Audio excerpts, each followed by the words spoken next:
ची मालिक पहिल्यापासून मी पहिले सुरुवात लॉकडाऊन पासून केली होती. भाजीपाला विकायला सुरुवात केली होती. पण वेगळं काहीतरी करायचं. आपल्या लोणार शहरामध्ये भरपूर झालेले चहावाले. त्याकडे फक्त 3000 रुपये होते. या 3000 पासून मी व्यवसाय हा सुरुवात केली.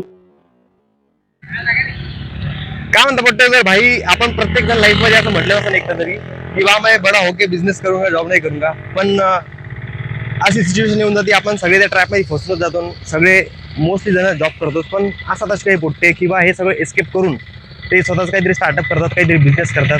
तर आज आपला पहिला व्हिडिओ पॉडकास्ट घेणार आहोत आपण. आज आपण अशा व्यक्तिमत्वाला भेटणार आहे ज्यांना स्वतःच काहीतरी स्टार्टअप केलं, स्वतःचा बिझनेस चालू केला. त्या व्यक्तीचं नाव विशाल जाधव. याने आपली चहाची हॉटेल टाकलेली आहे. तर काय यांचा संघर्ष जाणून घेऊयात, चला.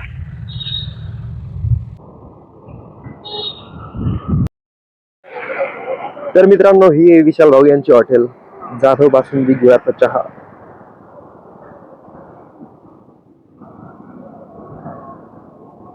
हे आपले विशाल भाऊ. विशाल भाऊ नमस्कार. काय सुरू आहे, काय लिहू राहिले?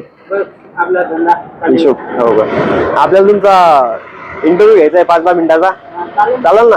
ओके, ठीक आहे, चला. तर काय म्हणतो बोलतोय तर भाई, आपल्यासोबत आज आहे जाधव बासुंदी गुळाच्या या हॉटेलचे मालक विशाल भाऊ जाधव. तर विशाल भाऊ, आपल्या ऑडियन्स तर्फे आणि माझ्यातर्फे तुमचं मनापासून स्वागत आहे आपल्या चॅनलवर. आपल्या कट्ट्यावर तुम्ही पहिले सदस्य आहे, तर सर्वात पहिले तुम्ही आपली ओळख द्या. माझं नाव विशाल विश्राम जाधव, राहणार इशवी, वय 24, आणि मी जाधव बासुंदी गुळाच्या चहाचा मालक आहे. तर मित्रांनो, वय 24 आहे, आपल्या एवढंच आहे. तर जाणून घेऊयात विशाल भाऊ यांच्या गुळाच्या चहाची मागची खरी कहाणी. तर विशाल भाऊ, आता लोकांना सर्वांना हे चहाचं दुकान दिसतंय, पण या चहाच्या दुकानच्या मागची खरी स्टोरी, खरा संघर्ष ह्या फक्त तुम्हाला माहिती आहे. तर काय काय संघर्ष राहिलेले आतापर्यंत या हॉटेल टाकण्याच्या मागं? मी पहिले सुरुवात लॉकडाऊन पासून केली होती. भाजीपाला विकायला सुरुवात केली होती. तर आम्ही दोघं भाऊ होतो. एक माझा भाऊ मोठा. आम्ही दोघं मिळून भाजीपाला लोणारमध्ये विकलेला आहे. मी बस स्टँडवर राहत होतो. दादा सगळीकडे गल्ल्या गुल्लीत भाजीपाला विकत होता. हळूहळू भाजीपाला वाढत वाढत आम्ही पूर्ण लॉकडाऊन मध्ये भाजीपाला विकलेला आहे. अच्छा. लॉकडाऊन संपल्यानंतर मग दुसरं काहीतरी करायचं ठरवलं होतं. मग मी पाणीपुरी हा व्यवसाय सुरू केला 2023 ला. अच्छा. आस्वाद हॉटेल समोर. हा, इथे. त्यानंतर मी पहिले 1 वर्ष खूप प्रयत्न केले, पण पाणीपुरीमध्ये मला यश आलेलंच नाही. मी खूप प्रयत्न केले, पण हार न मानता मी तरीही चालू ठेवली. त्याच्यानंतर मी ठरवलं बा आता याच्याहून वेगळं काहीतरी करायचं. आपल्या लोणार शहरामध्ये भरपूर झालेले चहावाले. मग वेगळं काहीतरी करायचं. तर मग मी ठरवलं, मी मार्केटचा अभ्यास केला. पूर्ण अभ्यास केल्यानंतर मी त्याची माहिती घेतली.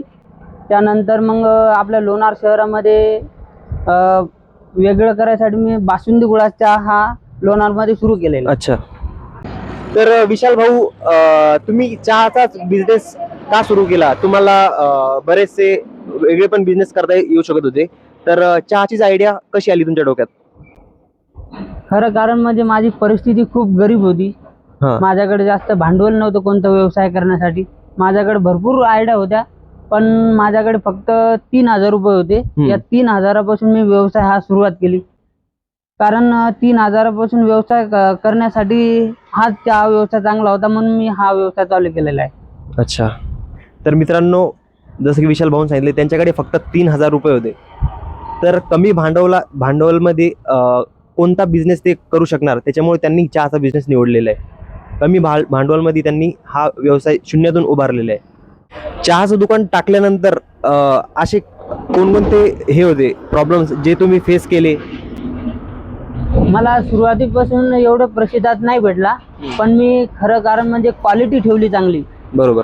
क्वालिटी असली की लोकांना हळूहळू चांगली क्वालिटी भेटू लागली होती. चांगला चहा मिळू लागला. मग याच्यामुळं चांगलाच मला प्रतिसाद भेटला. पहिले माझ्या सुरुवातीत 20-30 कप जात होते रोजचे. अच्छा. तर आज इतके हळूहळू वाढत गेले. आज 300-350 कप मी आज एका दिवशी सेल करतो. वा.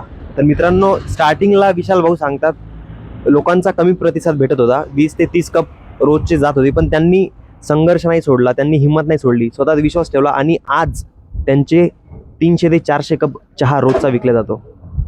तर विशाल भाऊ, आता तुमच्या शिक्षणाबद्दल सांगा, तुम्ही कुठपर्यंत शिकलेले? माझं ग्रॅज्युएशन झालेलं आहे, BA ग्रॅज्युएशन झालेलं आहे माझं. अच्छा, तर तुम्ही शिक्षण सोडून बिझनेसकडे का वळले आणि जॉबकडे का नाही वळले? मला लहानपणापासून स्वप्न होतं की माझं की व्यवसाय करायचा, काहीतरी स्वतःच्या हिमतीवर करायचं होतं, म्हणून मी चहाचा व्यवसाय सुरुवात केली. अच्छा, जॉब वगैरे काही संधी नाही आली तुम्हाला? जॉब ते मला भरपूर संधी आली, पण मी ते नाकारलेले, कारण वा. मला लहानपणापासून स्वप्न होतं काहीतरी वेगळं व्यवसाय करायचा, नाव मोठं करायचं होतं, त्याच्यासाठी मी नोकरी नाकारली. तर मित्रांनो, हा टर्निंग पॉईंट असू शकतो विशाल भाऊंच्या लाईफमधला, की बा त्यांनी नोकरी नाकारून स्वतःचं काहीतरी स्टार्टअप चालू केलं, स्वतःचा बिझनेस चालू केला.